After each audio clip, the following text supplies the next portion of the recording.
इस audio book के अंदर अपन लोग रिवाइज करने वाले इवोल्यूशन को। तो सबसे पहले एनसीईआरटी में लिखा है कि इवोल्यूशनरी बायोलॉजी हिस्ट्री होती है लाइफ फॉर्म्स की जो भी अर्थ के अंदर एग्जिस्ट करें या फिर फ्लोरा और फना के अंदर जो चेंजेस आए हैं मिलियन ऑफ ईयर्स में जो वेरिएशंस वगैरह आ गए तो कैसा है, आखिर कहाँ से ओरिजिन हुई। बहुत सारी कंस्ट्रक्टेड और कंजक्टेड स्टोरीज है, तो उन्हीं के बारे में इस चैप्टर के अंदर बात करने वाले सबसे पहले दिया है 7.1 ओरिजिन ऑफ लाइफ। जब अपन स्टार्स को देखते क्लियर नाइट के अंदर तो अपन जो है पुराने समय को देख रहे हैं, लुकिंग बैक इन टाइम।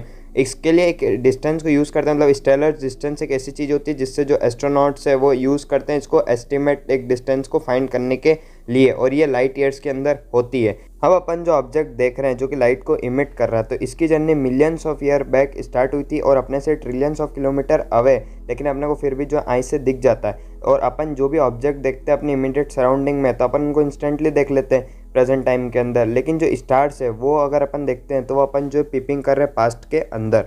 अब जो ओरिजिनल लाइफ की वो कंसिडर होती है एक यूनिक इवेंट की तरह, और हिस्ट्री ऑफ यूनिवर्स है। जो यूनिवर्स है वो बहुत ही ज़्यादा वास्ट होता है, और जो अर्थ है ना वो तो सिर्फ एक धब्बा, यूनिवर्स बहुत बड़ा है उसमें एक धब्बा सा है अर्थ। तो अब जो यूनिवर्स है वो ऑलमोस्ट 20 बिलियन ईयर्स ओल्ड है। बहुत सारे ह्यूज क्लस्टर से गैलेक्सीज के जो कंप्राइज करते हैं यूनिवर्स को। अब गैलेक्सी के अंदर स्टार्स आते हैं, क्लाउड्स ऑफ गैस आते हैं, डस्ट आती है, और अगर अपन कंसिडर करें यूनिवर्स के साइज को तो अर्थ जो है वो एक स्पेक की तरह है, मतलब धब्बा। अब ये जो बिग बैंग थ्योरी है वो अपने को बताती है ओरिजिन ऑफ यूनिवर्स के बारे में। वो सिंगुलरली ह्यूज एक्सप्लोजन के बारे में बात करती है जो कि अनइमेजिनेबल है फिजिकल टर्म्स में। अब जो यूनिवर्स एक्सपांड हुआ है उसका जो है वो टेम्परेचर कम डाउन हुआ है, हाइड्रोजन हीलियम फॉर्म्ड हुए थोड़े टाइम बाद, और जो गैसेस है वो कंडेंस्ड हुई है ग्रेविटेशन के अंदर और फॉर्म करिए गैलेक्सी को जो प्रेजेंट डे आज यूनिवर्स अपने पास है। अब जो सोलर सिस्टम में जो मिल्की वे गैलेक्सी है, अर्थ जो वो सपोज है कि वो फॉर्म्ड हुआ है 4.5 बिलियन ईयर्स बैक। अब जहाँ पे अर्थ में अर्ली में ना कोई भी एटमॉस्फेयर नहीं था, water vapour, methane, carbon dioxide और अमोनिया रिलीज हुआ है कहीं से मोल्टन मास से, और वो कन्वर्टेड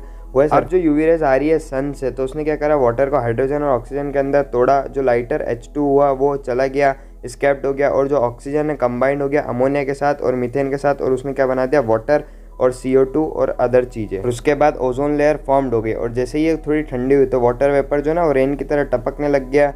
क्यों? क्योंकि फिल हो सके डिप्रेशन और ओशंस बना सके। अब जो लाइफ है वो अपेयर्ड हुई है around 500 million years after the formation of earth, और ऑलमोस्ट ये जो 4 मिलियन ईयर बैक जो अर्थ का फॉर्मेशन हो गया था। अब लाइफ क्रम कहाँ से ही, आखिर आउटर स्पेस से कहाँ से ही? तो कुछ साइंटिस्ट है उनका ये बिलीव था जो अर्ली ग्रीक थिंकर्स थे, तो उन्होंने बोला था कि लाइफ जो ओरिजिनेट हुई है स्पोर्स से और वो ट्रांसफर्ड हो गए डिफरेंट प्लैनेट्स इंक्लूडिंग। उसके बाद एक टर्म दिए पेनस्पर्मिया, जिसका मतलब होता है कि हाइपोथेसिस है कि जो लाइफ एग्जिस्ट हुई है through out the universe distribute kinds of dust, comets और इन सब चीज़ों से, और यही फेवरेट आइडिया एस्ट्रोनॉमर्स के लिए। और बहुत ही लॉन्ग टर्म तक तो यही बिलीव था कि जो लाइफ है ना वो कम आउट हुई है या तो डिकेइंग या फिर रोटिंग मैटर जैसे कि स्ट्रॉ, मड एक्सेट्रा। अब जो थ्योरी है स्पॉन्टेनियस जनरेशन की, जो लुइस पास्चर ने केयरफुली डेमोन्स्ट्रेट करा कि लाइफ जो है ना वो प्री एग्जिस्टिंग लाइफ से ही आ सकती है। उन्होंने प्री स्टरलाइज्ड फ्लास्क करा, उसमें एक जो फ्लास्क था उसको तो ओपन टू एयर रख दिया और एक में अंदर यीस्ट रख दिया, तो जो कील्ड यीस्ट थे ना वहाँ से जो न्यू लिविंग ऑर्गेनिज्म का अराइजमेंट हुआ, लेकिन जो एयर के और तरफ ओपन था वहाँ से नहीं हुआ। और एक बार इस थ्योरी ऑफ स्पॉन्टेनियस जनरेशन को ना डिसमिस कर दिया था क्योंकि ये आंसर नहीं कर पाया था कि आखिर फर्स्ट लाइफ फॉर्म कैसा आया था अर्थ के ऊपर। अब जो ओपेरिन है रशिया के और हाल्डेन है इंग्लैंड के, उन्होंने प्रपोज करा first life form could have come from pre existing non living organic molecule जैसे कि RNA एंड प्रोटीन एक्सेट्रा हो गया। अब जो फॉर्मेशन है लाइफ का वो प्रोसीड हुआ बाय केमिकल इवोल्यूशन, जो फॉर्मेशन करा डाइवर्स ऑर्गेनिक मॉलिक्यूल्स का, कहाँ से, इनऑर्गेनिक कंस्टिट्यूएंट से। अब जो कंडीशन है अर्थ में वो शुरुआत में बहुत ही हाई थी, वॉल्केनिक स्टॉर्म्स थे, रिड्यूसिंग एटमॉस्फेयर था जिसके अंदर मीथेन थी, NH3 थी और सब थी। तो 1953 में SL मिलर करके एक अमेरिकन साइंटिस्ट आए, उन्होंने सिमिलर कंडीशंस बनाई लेबोरेटरी के अंदर। उन्होंने क्या करा, इलेक्ट्रिक डिस्चार्ज कर बनाया एक क्लोज्ड फ्लास्क के अंदर जिसके अंदर मीथेन, हाइड्रोजन, NH3 वगैरह वाटर वेपर थे 800 डिग्री सेल्सियस पे। और उन्होंने क्या ऑब्जर्व करा, फॉर्मेशन करा कहीं का अमीनो एसिड का। और ऐसे सिमिलर एक्सपेरिमेंट पे उन्होंने क्या ऑब्जर्व करा, formation of sugars, nitrogen bases, pigments और फेस्ट। फिर ये जितनी भी चीज़ें फॉर्म हो गई थी तो इस मेट्रोटाइट कंटेंट का उन्होंने जो ना वो ऑब्जर्वेशन करा, तो जो सिमिलर कंपाउंड्स वो इंडिकेट कर रहे थे सिमिलर प्रोसेसिंग जो कि कहीं स्पेस वगैरह में हुई होगी। तो इस लिमिटेड एविडेंस के साथ अपने को फर्स्ट पार्ट मिल जाता अपने कंजक्टेड स्टोरी का कि केमिकल इवोल्यूशन हो सकता है ज़्यादा या लेस एक्सेप्टेड, क्योंकि अपने को उस टाइम आइडिया नहीं था कि जो first self replicating metabolic capsule है उससे लाइफ एरोज हुई है। तो जो first non cellular forms of life है वो ओरिजिनेट हुई है 3 बिलियन ईयर्स बैक, जो कि जायंट मॉलिक्यूल जैसे कि आपका आरएनए हो गया, प्रोटीन हो गया, पॉलीसेकेराइड्स हो गया, इनसे अब ये जो कैप्सूल है वो रिप्रोड्यूस होंगे देयर मॉलिक्यूल्स। अब जो फर्स्ट सेलुलर लाइफ का फॉर्म था वो पॉसिबली ना जो 20 मिलियन ईयर्स अगो तक भी ओरिजिनेट नहीं हुआ था। उसके पहले तो सिंगल सेल ही थे, जितने भी लाइफ फॉर्म्स थे वाटर इन्वायरमेंट के ही थे। और जो वर्जन है बायोजेनेसिस का, जो फर्स्ट लाइफ फॉर्म जो कि अरेज हुआ स्लोली और फिर इवोल्यूशन आता गया, फोर्सेस होता गया, नॉन लिविंग मॉलिक्यूल्स से ही जो वो एक्सेप्ट कर लिया मेजोरिटी ऑफ द जनता ने। और जैसे ये वंस फॉर्म हुआ, जो फर्स्ट सेलुलर फॉर्म है लाइफ का, वो इवॉल्व हुआ कॉम्प्लेक्स बायोडाइवर्सिटी के अंदर, जो आज अपने को जो दिख रही है फैसिनेटिंग स्टोरीज, तो वो अपन अब डिस्कस करते हैं। तो 7.2 इवोल्यूशन ऑफ लाइफ फॉर्म्स। एक जो कन्वेंशनल रिलीजियस लिटरेचर है वो अपने को बताता है कि जो थ्योरी ऑफ स्पेशल क्रिएशन के बारे में 3 कोनोटेशंस है। जो सबसे पहले जो लिविंग ऑर्गेनिज्म है वो स्पीशीज या फिर टाइप जो अपन आज देख रहे हैं वो एज सच ही क्रिएट हुए हैं। सेकंड चीज़ है जो डाइवर्सिटी, वो हमेशा सिंस ही रही है जब से क्रिएशन हुआ है और वो फ्यूचर में भी सेम रहने वाली है। और तीसरी चीज़ बताइए कि जो अर्थ है वो 4000 ईयर्स ओल्ड ही है। ये सभी आइडिया जो वो स्ट्रांगली फिर चैलेंज किया 19th सेंचुरी में, जो ऑब्जर्वेशन किया था सी वॉयज के अंदर, सेल शिप के अंदर HMS बिगल ने राउंड वर्ल्ड का जब करा था। और जो चार्ल्स डार्विन था उन्होंने कंक्लूड क्या करा था कि जो लाइफ है वो एग्जिस्टिंग लिविंग फॉर्म सही है ये, और वो सिमिलरिटीज़ बताती है वेरिंग डिग्रीज। नॉट ओनली मतलब जैसे इंसान है तो इंसान के साथ ही नहीं, वो दूसरे ऑर्गेनिज्म जो लाइफ फॉर्म जो मिलियन ऑफ ईयर अगो भी एग्जिस्ट हुए उनके साथ भी। और बहुत सारे लाइफ फॉर्म्स है वो जो एग्जिस्ट आज की तारीख में नहीं करते हैं और उनका जो एक्सटेंशन हो गया है डिफरेंट लाइफ फॉर्म्स, और नए लाइफ फॉर्म्स बनते गए, पुराने एक्सटिंक्ट हुए और एक ग्रेजुअल इवोल्यूशन चल रहा है लाइफ फॉर्म्स का। अब जो पॉपुलेशन है जो कि बिल्ट वेरिएशन होता है कैरेक्टरिस्टिक्स के अंदर, तो ये जो कैरेक्टरिस्टिक है वो उनको बेटर से सर्वाइव कर ले, मतलब नेचुरल कंडीशंस के अंदर, क्लाइमेट, फूड, फिजिकल फैक्टर जो कि आउटब्रीड होते हैं और लेस इंडाउंड होते हैं, survive in such natural conditions. और एक अनदर वर्ड यूज़ होता है फिटनेस, तो जो इंडिविजुअल या फिर पॉपुलेशन का बहुत इंपॉर्टेंट है टू सर्वाइव। अभी जो फिटनेस डार्विन के हिसाब से वो सिर्फ अल्टीमेटली ओनली रिप्रोडक्टिव का ही है, लेकिन जो बेटर फिट होता है इन्वायरमेंट के अंदर, जो अपनी ज़्यादा से ज़्यादा प्रोजेनी छोड़ दे, वो सर्वाइव ज़्यादा से ज़्यादा कर सकते हैं और सिलेक्ट हो जाते हैं वो नेचर के द्वारा, इसलिए इसको बोल देते हैं नेचुरल सिलेक्शन।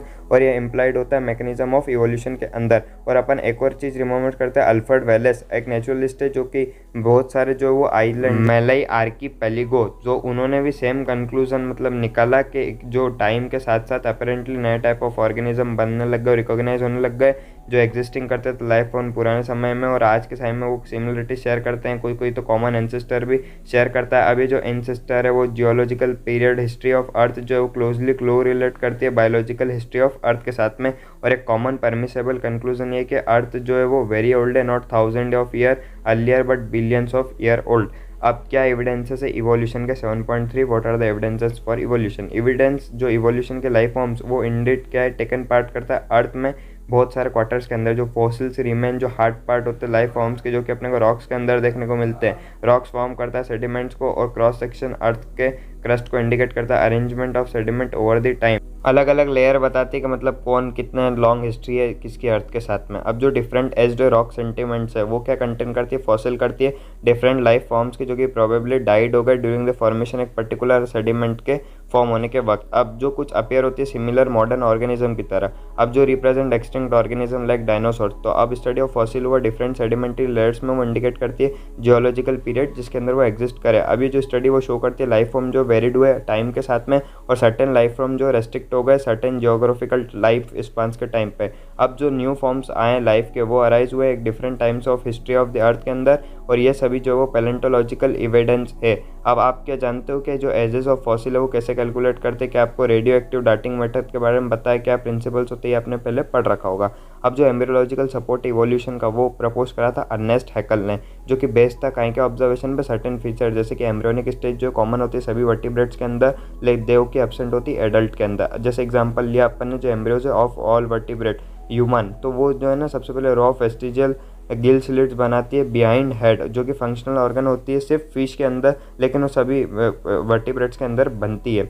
अब जो प्रपोजल है वो डिसअप्रूव्ड हो गया जब केयरफुल स्टडी परफॉर्म करी कार्ल अर्नेस्ट वॉन बैन है। उन्होंने ये नोट करा कि जो एम्ब्रियोज है ना वो एडल्ट स्टेज में अदर एनिमल्स में पास नहीं करते हैं। अब अगर अपन कंपेयर करें एनाटॉमी मॉर्फोलॉजी का, जो सिमिलरिटीज बताती है और डिफरेंसेस बताती है ऑर्गेनिज्म के अंदर आज की तारीख में, लेकिन जो एग्जिस्ट करें ईयर्स ऑफ अगो। अब ये सिमिलरिटीज है ना वो इंटरप्ट अपन अंडरस्टैंड कर सकते हैं whether they common share ancestor और नॉट। अब फॉर एग्जांपल जैसे वेल्स, बेट्स, चीता और ह्यूमंस, ऑल मेमल्स है ना, उनकी सिमिलरिटीज होती है पैटर्न ऑफ बोन्स के अंदर जो कि 4 लिम्ब की होती है। अब ये जो 4 लिम्स है वो परफॉर्म करती है डिफरेंट फंक्शन एनिमल्स के अंदर, लेकिन उनके एनाटॉमिकल स्ट्रक्चर जो है वो सेम है। जो humerus, radius, ulna, carpals, metacarpal, phalanges वगैरह सेम होती है 4 लिम्स के अंदर। इसलिए जो एनिमल्स है उनका स्ट्रक्चर सेम डेवलप हुआ, लेकिन डिफरेंट डायरेक्शन के अंदर due to adaption of different needs. तो इसीलिए इसको बोलते हैं डाइवर्जेंट इवोल्यूशन, और इन स्ट्रक्चर्स को बोला जाता है होमोलोगस स्ट्रक्चर। होमोलोगी इंडिकेट करती है कॉमन एंसेस्ट्री। और अदर एग्जांपल जो वर्टिब्रेट हार्ट होता है, ब्रेन होता है, प्लांट्स के अंदर थ्रोन ऑफ टेंड्रिल्स होता है, बुगेनविला, ककरबिटा, वो रिप्रेजेंट करते हैं होमोलॉजी को। और होमोलॉजी बेस्ड होती है डाइवर्जेंट इवोल्यूशन में, जबकि analogy refers to a situation exactly जो वो अपोजिट होती है। जैसे विंग्स ऑफ बटरफ्लाई हो गए, बर्ड्स हो गए, वो लुक अलाइक होते हैं, लेकिन उनके जो एनाटॉमिकली स्ट्रक्चर जो है सिमिलर नहीं होते, लेकिन वो जो है फंक्शनल सिमिलर करती है, इसलिए उनको एनालॉगस ऑर्गेनिज्म बोलते हैं। और ये रिजल्ट होता है कन्वर्जेंट इवोल्यूशन का, जो कि डिफरेंट स्ट्रक्चर इवॉल्व होते हैं सेम फंक्शन के लिए और हैविंग सिमिलरिटी। और अदर एग्जांपल जो एनालॉगी के वो आई ऑफ ऑक्टोपस, मैमल्स हो गए, या फिर flippers of penguin and dolphin हो गया।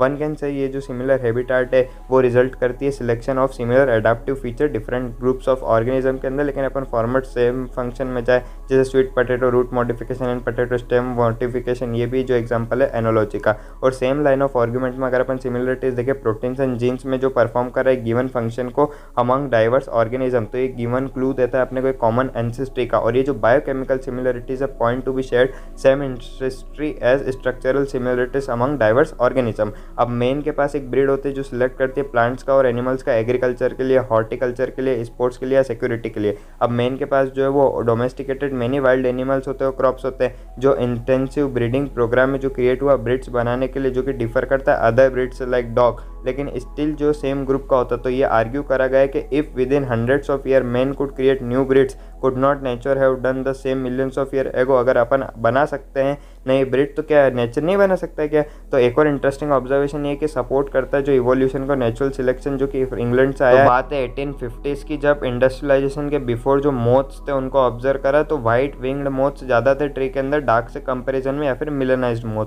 लेकिन जब कलेक्शन कैरिड आउट हुआ सेम एरिया के अंदर, लेकिन आफ्टर इंडस्ट्रियलाइजेशन क्या हुआ 1920 में ज़्यादा डार्क विंग मोथ्स हो गए और वाइट वाले जो है कम हो गए, जब प्रपोर्शन जो है वो रिवर्स्ड हो गया सेम एरिया के अंदर ही। अब ये जो एक्सप्लेनेशन है ये क्या है, ऑब्जर्वेशन अपने को पुट करता है कि predator as well as spot a moth against a contrasting background during industrialization period. जो ट्री ट्रंक्स है वो बिकम डार्क हो गए, स्मूथ हो गए, सूट्स हो गए।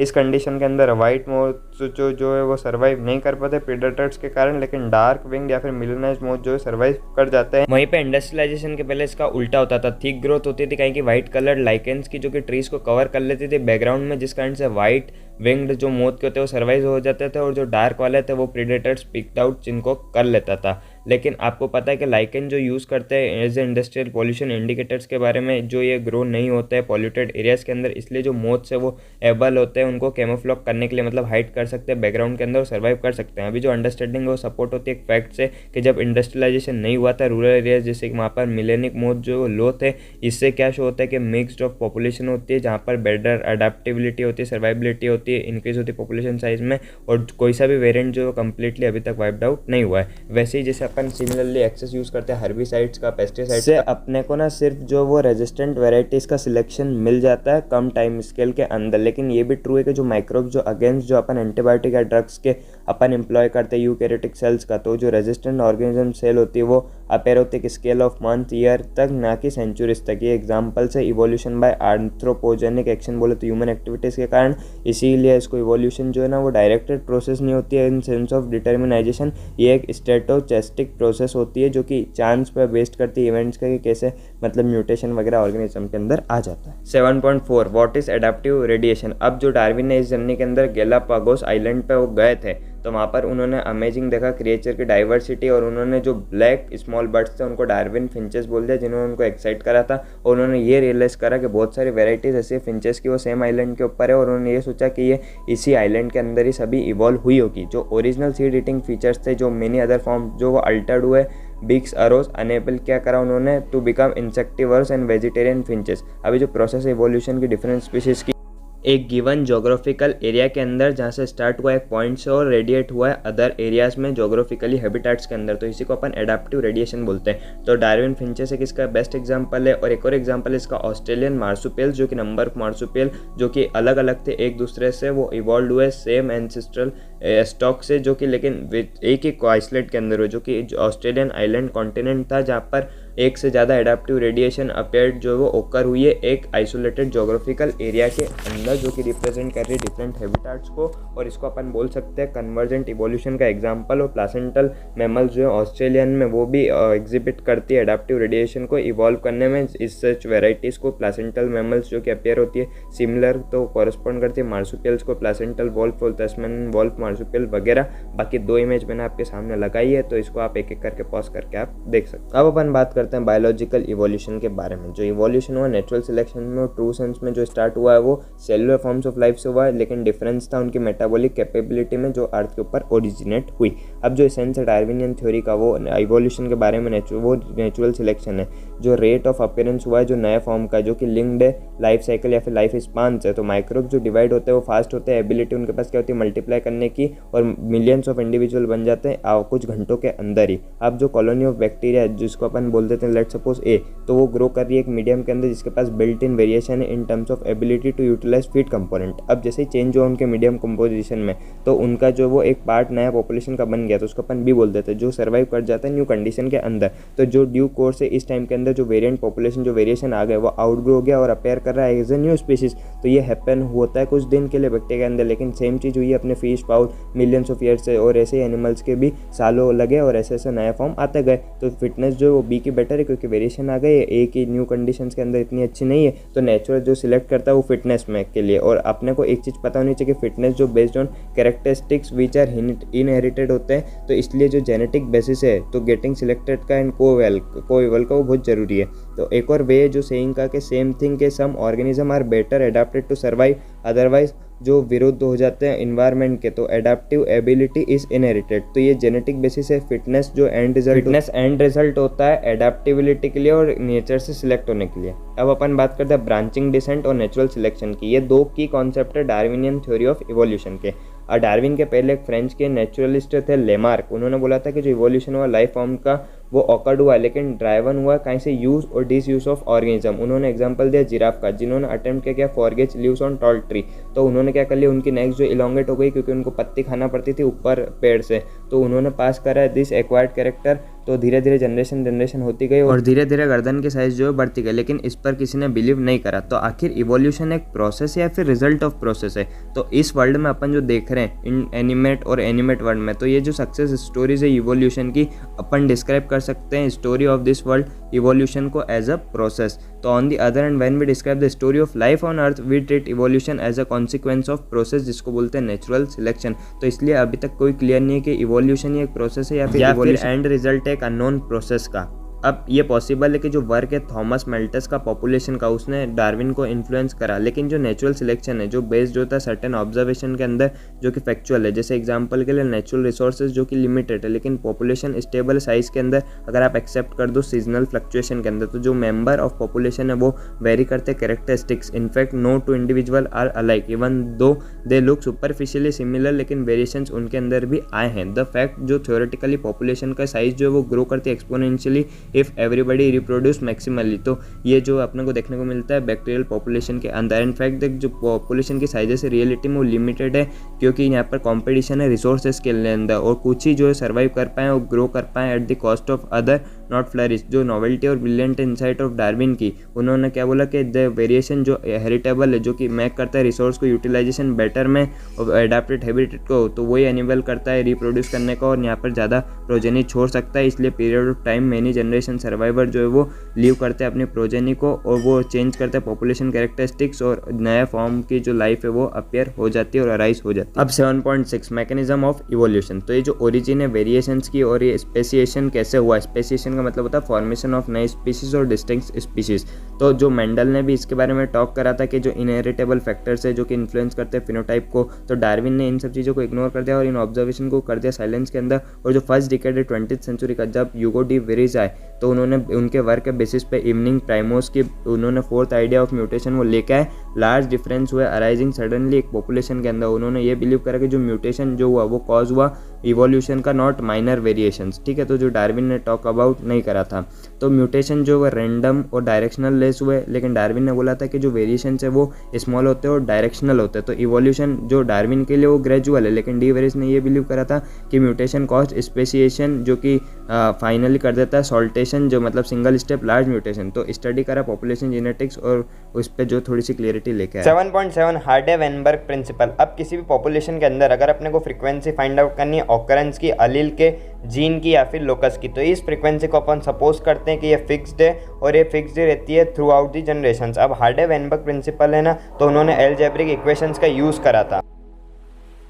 तो ये प्रिंसिपल बोलता है कि जो अलील की जो फ्रीक्वेंसी एक पॉपुलेशन के अंदर वो स्टेबल होते हैं, कांस्टेंट होते हैं जनरेशन टू जनरेशन के अंदर। जो जीन पूल है टोटल जीन और उनके जो अलील से पॉपुलेशन के अंदर वो कांस्टेंट रहते हैं। इसी को अपन जेनेटिक इक्विलिब्रियम बोल देते हैं कि sum of total of the allelic frequency, जो कि सबसे पहले इंडिविजुअल की फ्रीक्वेंसी, जैसे कि उसको अपन ने एग्जाम्पल दे दिया पी क्यू एक्सेट्रा वगैरह। फिर जो डिप्लॉयड पी एंड क्यू है उसको रिप्रेजेंट कर रहे हैं अपन फ्रीक्वेंसी ऑफ अलील की, कैपिटल है और एक स्मॉल है छोटे है से। अब जो फ्रीक्वेंसी है जो कैपिटल डबल है ए वाले अलील की इंडिविजुअल की एक पॉपुलेशन के अंदर है, उसको अपन ने सिंपली मान लिया पी स्क्वायर। अभी जो सिंपली अपन बोल सकते हैं प्रोबेबिलिटी है अलील कैपिटल ए की फ्रीक्वेंसी पी के अपीयर होने की प्रोबेबिलिटी पी स्क्वायर, जिसको अपन बोल सकते हैं। सिमिलरली अपन इसी प्रकार से जो दो स्मॉल ए हैं छोटे, उनको अपन क्यू स्क्वायर ले लेते हैं और जो एक बड़ा ए और एक छोटा है उसको अपन 2pq ले लेते हैं। तो इसकी इक्वेशन बन जाती है p square plus 2pq plus q square is equal to 1। ये सिंपली बाइनोमियल एक्सपांशन बन गया p plus q whole square का। अब जब इसकी फ्रीक्वेंसी मेजर करेंगे तो डिफर करेगी एक्सपेक्टेड वैल्यू से। अब ये जो डिफरेंशियल डायरेक्शन ये इंडिकेट करता है एक्सटेंशन का, एक्सटेंड कहीं का इवोल्यूशनरी चेंज का। और डिस्टर्बेंस अगर होगा जेनेटिक इक्विलिब्रियम में या फिर हार्डे-वेनबर्ग इक्विलिब्रियम में, तो वो चेंज कर देगा कहीं की फ्रीक्वेंसी ऑफ अलील को पॉपुलेशन के अंदर और वो इंटरप्रेट हो जाएगा as a result of evolution. अब 5 फैक्टर है जो कि अफेक्ट करता है हार्डे-वेनबर्ग प्रिंसिपल को। सबसे पहला है जीन माइग्रेशन या फिर जीन फ्लो, दूसरा है जेनेटिक ड्रिफ्ट, तीसरा है म्यूटेशन, चौथा है जेनेटिक रिकॉम्बिनेशन और पांचवा नेचुरल सिलेक्शन। जब माइग्रेशन होगा सेक्शन एक पॉपुलेशन का वो अनदर प्लेस पे चली जाएगी और तो पॉपुलेशन ऑकर होगी तो जीन जो फ्रीक्वेंसी वो चेंज हो जाएगी ओरिजिनल में भी और नए पॉपुलेशन के अंदर भी नए जीन्स और अलील जो एडेड हो जाएंगे नए पॉपुलेशन के अंदर और वो ओल्ड पॉपुलेशन के अंदर से लॉस्ट हो जाए। तो यहाँ पर जीन का फ्लो हुआ है और यही जीन का जो माइग्रेशन भी हैपन हुआ मल्टीपल टाइम्स। अब ये जो सेम चेंजेस ऑकर होते हैं या चांस के कारण, तो इसको बोल देंगे अपन जेनेटिक ड्रिफ्ट। और समटाइम्स क्या होता है जो चेंज होता है ना अलील की फ्रीक्वेंसी वो डिफरेंट होती है, न्यू सैंपल ऑफ पॉपुलेशन के अंदर देखने को मिलती है और वो अलग ही स्पीशीज बना देती है। अब जो ओरिजिनल ड्रिफ्टेड पॉपुलेशन है वो फाउंडर्स बन जाती है, तो इसी इफेक्ट को अपन बोलते हैं फाउंडर इफेक्ट। अब जो माइक्रोबल एक्सपेरिमेंट करे गए थे उन्होंने ये बताया कि जो प्री एग्जिस्टिंग एडवांटेजेस है म्यूटेशन के जब सिलेक्ट करा अपन ने वो काई में रिजल्ट करता है ऑब्जर्वेशन ऑफ न्यू फिनोटाइप्स के अंदर। अब फ्यू जनरेशन तक अपन ने देखा तो उसने क्या रिजल्ट करा स्पेसिएशन में, मतलब नेचुरल सिलेक्शन जो प्रोसेस है जिसके अंदर हेरिटेबल वेरिएशंस आते हैं जिससे बेटर सर्वाइवेबिलिटी आ जाए और रिप्रोड्यूस करने की और वो ज़्यादा नंबर की प्रोजेनी यहाँ पर छोड़ के चली जा सके। अब एक क्रिटिकल एनालिसिस करा तो उसने ये अपने को बिलीव बताया कि जो वेरिएशन हुआ है म्यूटेशन या फिर वेरिएशन हुआ रिकॉम्बिनेशन या फिर गैमेटोजेनेसिस के दौरान, तो वो जीन फ्लो या फिर जेनेटिक ड्रिफ्ट का हुआ जिसने क्या करा फ्रीक्वेंसी को चेंज कर दिया जीन्स एंड अलील की फ्यूचर जनरेशन के अंदर। अब जो कपल जो इनहांस कर रहा है रिप्रोडक्टिव सक्सेस को, जो नेचुरल सिलेक्शन है ना तो उसने अलग पॉपुलेशन दिखने वाली बना दी। अब ये जो नेचुरल सिलेक्शन है इसी से जो स्टेबिलाईजेशन होता है जिसके अंदर जो ज़्यादा इंडिविजुअल है वो एक मीन कैरेक्टरिस्टिक वैल्यू को एक्वायर के बाद सेकंड डायरेक्शनल चेंज होता है जिसके अंदर ज़्यादा इंडिविजुअल जो है एक्वायर वैल्यू से कुछ other value mean character value, या फिर एक और होता है डिस्ट्रप्शन जिसके अंदर ज़्यादा इंडिविजुअल जो है पेरीफेरल कैरेक्टर की वैल्यू दोनों ही एंड्स में डिस्ट्रप्शन कर्व इसके अंदर बनता है। ये तीनों ही के ग्राफ मैंने जो आपके स्क्रीन पर लगाए हैं इसको आप एक बार चेक कर सकते हैं। इसमें पहला स्टेबलाइजेशन का, दूसरा डायरेक्शनल का, तीसरा डिस्ट्रप्टिव का। 7.8 a brief account of evolution. About 2000 million years ago जो फर्स्ट सेलुलर लाइफ का फॉर्म हुआ वो अपेयर्ड हुआ अर्थ के अंदर। अभी जो मैकेनिज्म था वो हाउ नॉन सेलुलर एग्रीगेट्स जो जाइंट मैक्रोमोलिक्यूल्स थे तो उन्होंने कैसे इवॉल्व करा सेल को within membrane envelope is not known. अब जो कुछ सेल्स है इसमें के पास एबिलिटी होती है ऑक्सीजन को रिलीज करने की। अब ये जो रिएक्शन हुआ ये सिमिलर वे में लाइट रिएक्शन के फोटोसिंथेसिस पर वाटर स्प्लिट करता है सोलर एनर्जी की मदद से और कैप्चर करता है और चैनलाइज करता है एप्रोप्रिएट लाइट हार्वेस्टिंग पिगमेंट्स को। तो वैसे ही स्लोली जो सिंगल सेल्ड ऑर्गेनिज्म है वो मल्टी सेलुलर बनते गए। 500 मिलियन ईयर एगो के आसपास इन्वर्टिब्रेट्स फॉर्म हुए होंगे। फिर जॉलेस फील्ड्स जो है वो 350 मिलियन ईयर एगो ही है। सीवीड्स और फ्यू प्लांट्स जो है वो प्रोबेबली 320 मिलियन ईयर्स एगो। हमने जैसा बोला कि जो फर्स्ट ऑर्गेनिज्म जो इन्वेंट हुए लैंड के पर वो थे प्लांट्स। अब जो वाइड स्प्रेड लैंड है एनिमल्स का इन्वर्लेट जो फिश जो with stout and strong fins could move on land और वापस जो है वो वाटर में चली जाती है। तो ये 350 मिलियन ईयर्स अगो की पुरानी बात है। अब 1938 के अंदर पहली फिश साउथ अफ्रीका के अंदर दिखी था कोए लेखनत, जो कि थॉट है कि एक्सटिंक्ट हो गई है। अब ये वाले जो एनिमल्स थे जिनको बोलते लॉब फिन्स वो इवॉल्व हुए हैं फर्स्ट एम्फीबियंस जो कि दोनों लैंड और वाटर पे रहे। अब देर आर नो स्पेसिमेन इनके जो बचे नहीं है हमारे पास। हाउएवर ये जो एंसेस्टर जो मॉडर्न डे फ्रॉक्स हो गए, सेलेमेंडर्स हो गए, तो ये एम्फीबियंस जो इवॉल्व हो गए कहीं में रेप्टाइल्स के अंदर। अब ये जो है ना थिक शेल्ड लेग एग्स करते हैं जो कि ड्राई अप नहीं होते सन के अंदर, जो कि दूसरे एम्फीबियंस के ड्राई अप हो जाते हैं। तो अगेन हम लोगों को जो मॉडर्न डे डिसेंट से दिख जाता है अब जो टर्टल, टोर्टाइस, क्रोकोडाइल्स है in next 200 million year ago reptiles of different जो शेप्स और साइज के वो डोमिनेट कर गए अर्थ के अंदर। जो जायंट फर्न्स थे टेरिडोफाइट्स तो वो प्रेजेंट तो थे लेकिन वो धीरे धीरे फेल होते गए और कोल की डिपॉजिट बन गए। अब कुछ जो है वो लैंड रेप्टाइल्स वो वापस वाटर के अंदर चले गए और इवॉल्व हो गए फिश लाइक की तरह। और प्रोबेबली जो रेप्टाइल्स है वो 200 मिलियन ईयर एगो हियोसोरस। अब जो रैंड रेप्टाइल्स वर ऑफकोर्स जो वो डायनासोरस रेक्स थे जो कि 20 फीट थे हाइट में। उनका हेड फियर बहुत ज़्यादा डेंजर लाइक टीथ थे। सभी डायनासोर्स में सबसे बड़े भी थे। फिर 65 मिलियन ईयर को जो डायनासोर है वो सडनली डिसअपेयर हो गए अर्थ से। अपने को जो ट्रू रीज़न तो पता नहीं है। अब कुछ ने बोला कि क्लाइमेटिक चेंज के कारण किल हो गए, कुछ ने बोला कि वो इवॉल्व हो गए बर्ड्स की तरह। अब जो ट्रूली जो लिव हुआ इनके बिटवीन जो स्मॉल साइज रेप्टाइल है जो एरा के जो आज भी एग्जिस्ट कर रहे हैं। अब जो फर्स्ट मैमल है वो श्रीव्स की तरह थे, मतलब जो उनके फॉसिल थे वो स्मॉल साइज थे। मैमल जो विविपेरस थे और वो प्रोटेक्ट करते थे यंग अनबॉर्न को इनसाइड मदर्स बॉडी। और जब मैमल जो है वो ज़्यादा इंटेलिजेंट थे सेंसिंग करने में, अवॉइड करने में डेंजर को एटलीस्ट, जबकि रेप्टाइल जो कम डाउन हुए मैमल्स के जो वो टूनने क्या करा कि उन्होंने अर्थ को टूक ओवर कर लिया। अब जो साउथ अमेरिका के अंदर जो मैमल्स के रिसेंबलिंग हॉर्स मिले, हिप्पोपोटामस मिले, बियर मिले, रेबिट मिले ड्यू टू कॉन्टिनेंटल ड्रिफ्ट, जब साउथ अमेरिका को ज्वाइन करा गया नॉर्थ अमेरिका के साथ तो ये एनिमल्स जो है वो ओवर रिटर्न नॉर्थ अमेरिका के फना के कारण। और यही सेम कॉन्टिनेंटल ड्रिफ्ट हुआ जो पाउच मैमल जो थे ऑस्ट्रेलिया के वो सर्वाइव्ड हो गए लेक ऑफ कंपटीशन किसी भी और मैमल के कारण। अब अपन फॉरगेट करते हैं कुछ मैमल जो वो पूरे तरीके से वाटर में रहे, whales, dolphin, seal, sea cow इसके एग्जांपल है। अब जो इवोल्यूशन हुआ हॉर्स का, एलिफेंट्स का, डॉग का, ये सभी स्पेशल स्टोरीज है इवोल्यूशन के अंदर। इसके बारे में आप हायर क्लासेस के अंदर जाके पढ़ोगे। जो मोस्ट सक्सेसफुल स्टोरी इवोल्यूशन की मेन की with language skills and self consciousness. अब एक rough sketch evolution of life forms और उनके टाइम्स का जियोलॉजिकली स्केल में इंडिकेट करा है। ये दोनों ही फिगर 7.9 और 7.10 मैंने आपकी स्क्रीन पर लगा दिया, आप इनको एक बार पॉज करके चेक कर सकते हैं। 9 origin and evolution of man. तो अबाउट 15 मिलियन ईयर्स अगो जो प्राइमेट्स जिनको ड्रायोपिथिकस और रामापिथिकस बोलते हैं जो एग्जिस्टिंग थे, तो उनके पास जो हेयर थे और वो वॉक करते थे गोरिल्ला की तरह और चिंपांजी की तरह। और जो रामापिथिकस थे वो ज़्यादा मैन की तरह थे, जबकि ड्रायोपिथिकस है वो ज़्यादा ऐप की तरह थे, मतलब बंदर की तरह थे। फॉसिल फ्यूल्स जो मैन की तरह बोन्स थे जिनके अंदर अपने को डिस्कवर देखने को मिला इथियोपिया के और तंजानिया के अंदर। अब इन्होंने क्या रिवील करा जो होमाइन फीचर्स है लीडिंग क्या बिलीव को 3-4 million year ago man like जो प्राइमेट्स थे वो वॉक करते थे ईस्टर्न अफ्रीका के अंदर, जो कि प्रोबेबली ज़्यादा टॉल नहीं थे, 4 फीट के आसपास थे, लेकिन वॉक कैसे होते थे राइट की तरह। अब 2 मिलियन ईयर एगो ऑस्ट्रेलियापिथिकस प्रोबेबली जो लिव कर रहे थे कहाँ पे ईस्टर्न अफ्रीका ग्रासलैंड के अंदर। तो इनके जो एविडेंस है वो शो करते हैं कि वो हंट करते थे और स्टोन वेपन्स का यूज़ करते थे, लेकिन एसेंशियली वो फ्रूट खाते थे। अब कुछ बोन्स होती है उनके अमंग में जो बोन्स डिस्कवर्ड हुई है, तो जो क्रिएचर है जो फर्स्ट ह्यूमन लाइक जो होमिनाइड है वो उनको बोला था अपन होमो हैबिलस। जो ब्रेन कैपेसिटी थी उनकी 650 से 800 सीसी की थी, जो प्रोबेबली वो मीट को ईट नहीं करते थे। अब जो फॉसिल जो डिस्कवर्ड हुआ जावा के वो 1891 के अंदर हुआ, जिसने रिवील करी अगली स्टेज को होमो इरेक्टस जो कि अबाउट 1.5 मिलियन ईयर्स अगो। फिर होमो इरेक्टस जो कि इसके पास बहुत बड़ा ब्रेन था जो कि 900 सीसी का था, और होमो इरेक्टस जो प्रोबेबली जो मीट को खाते थे। अब जो नेंडरथल मैन थे उनकी ब्रेन साइज 1400 सीसी की थी, जो कि ईस्ट एंड सेंट्रल एशिया के बीच में रहे थे और 1 लाख से 4 लाख साल पहले। अब ये क्या करते थे, हाइड करते थे और अपनी बॉडी को प्रोटेक्ट करते थे, वो बरीड करते थे जब डेथ हो जाती थी। फिर होमो सेपियंस आए अफ्रीका के अंदर, जिन्होंने मूव करा अलग अलग कॉन्टिनेंट्स के अंदर, उन्होंने डेवलप करी डिस्टिंक्ट रेसेस को आइस एज के दौरान 75,000 से 10,000 ईयर्स अगो। जो मॉडर्न ह्यूमन है जो कि होमो सेपियंस जो प्री हिस्टोरिक केव का आर्ट जो डेवलप हुआ 18,000 ईयर अगो। ऐसी एक सच केव की पेंटिंग जो प्री हिस्टोरिक ह्यूमंस की वो आप देख सकते हैं Bhimbetka rock shelter Raisen district में मध्य प्रदेश के अंदर। अब जो एग्रीकल्चर है वो अराउंड 10,000 ईयर्स बैक ही आया है, और जो ह्यूमन के जो सेटलमेंट है वो स्टार्ट हो गए हैं, और जो रेस्ट ऑफ द जो हुआ है ह्यूमन की हिस्ट्री के ग्रोथ का एंड डिक्लाइन ऑफ सिविलाइजेशंस का। तो इसी प्रकार ये ऑडियो बुक होती है खत्म। आपको कैसी लगी मुझे कमेंट्स में जरूर बताना, और अगर आपने पूरी सुन ली है तो बहुत ही अच्छा, और सुनिए। धन्यवाद।